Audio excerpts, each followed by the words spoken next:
Racing is a sport of thrills. The high speeds and expensive cars fill people with the kind of excitement and adrenaline that the sport is fueled by.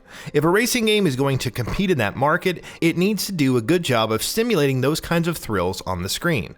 Assetto Corsa Competizione does an admirable job and gets some things right, but the experience feels dated, and as a result, it holds the entire game back from greatness. Let's deal with the elephant in the room first. This is a game for enthusiasts only. Those looking for a fun, relaxed racing experience need not apply. ACC builds its experience around simulating an unforgiving, high-skill approach to racing. And if you are unfamiliar with or disinterested in that kind of racing, there's little on offer for you here. The game has little in the way of a tutorial and nothing in the way of an introduction or primer as to the kind of racing this is. It assumes right out of the gate that you are familiar with this kind of racing and its intricacies. That's not inherently bad, mind you. Knowing your audience is important, and there's nothing wrong with catering to a specific niche. But it is worth mentioning because if you aren't already aware of and interested in European GT racing, this game is not going to introduce you very well. With that said, let's talk about the actual experience of the simulation, since that is what the game is going for. Right away, the game makes a rough impression. The entire production of the game feels dated. There's little to impress here from a visual perspective.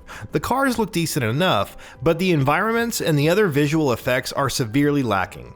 The racing genre is often in the forefront of graphics these days, which only makes this game's stale visuals look even worse by comparison.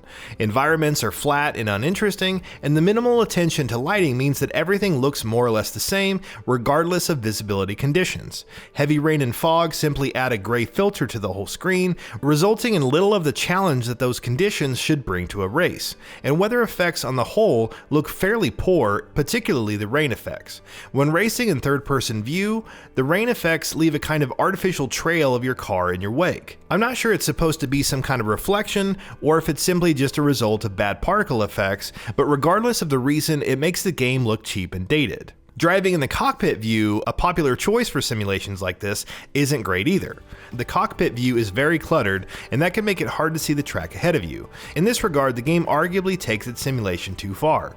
A helmet overlay blocks portions of your visibility, while HUD elements block things even more. Countless numbers and displays vie for your attention as well. Combined with the game's lack of tutorial, the experience quickly becomes overwhelming. Meanwhile, the drive animations are bizarre, making it look like your driver is seizing up every time you make a turn. The arms twist and contort around the wheel in unnatural ways, and they always seem to turn 90 degrees even for the smallest adjustment. The whole thing looks ridiculous. It makes driving in the third person objectively the easier approach, which isn't a good thing in a simulation where immersion is often half the point. Still, visuals aren't everything. Does the game overcome its production issues on the actual track? Yes and no. Once you get the hang of it, the driving is mostly solid. The steering sometimes feels a bit off, slight corrections can send you veering wildly off course, while other times your car reacts sluggishly to large turns. Still, the driving is mostly responsive. That is, once you get the hang of it. As I said, this is not your typical racing game.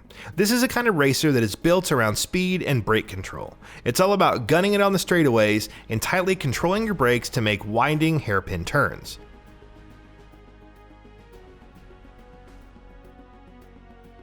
Once again, the game is targeting a very specific audience. But the tutorial, what little there is, doesn't do much of a job of introducing you to these concepts. The result is a pretty brutal learning curve early on. Once you do get the hang of it, the race becomes much easier, and there is some fun to be had. There's always a certain satisfaction in overcoming a high skill ceiling like that, and I did manage to have some fun with the game once I got the hang of it. But that opened the door to another set of problems later on. Once you get the hang of the mechanics, the racing can actually become trivially easy. I quickly went from finishing every race at or near last to finishing every race in first place.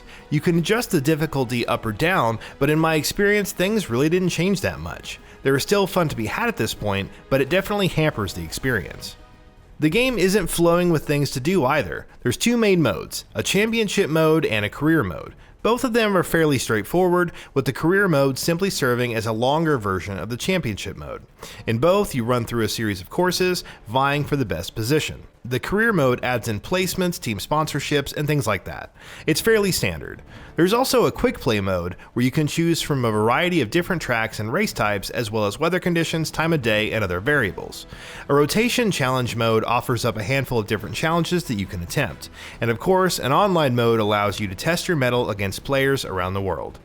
Assetto Corsa Competizione is a strange experience, a game trying to be a hardcore simulation, but without the production to truly pull it off. Its high skill curve and lack of tutorial closes the door to more casual racing fans, and while the simulation is there to an extent, it's surprisingly easy to master once you finally do so.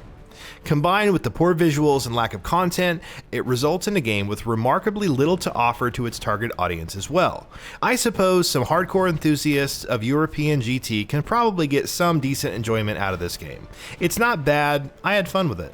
But casual racers need not apply, and even for enthusiasts, there are likely better ways to get your realistic racing fix out.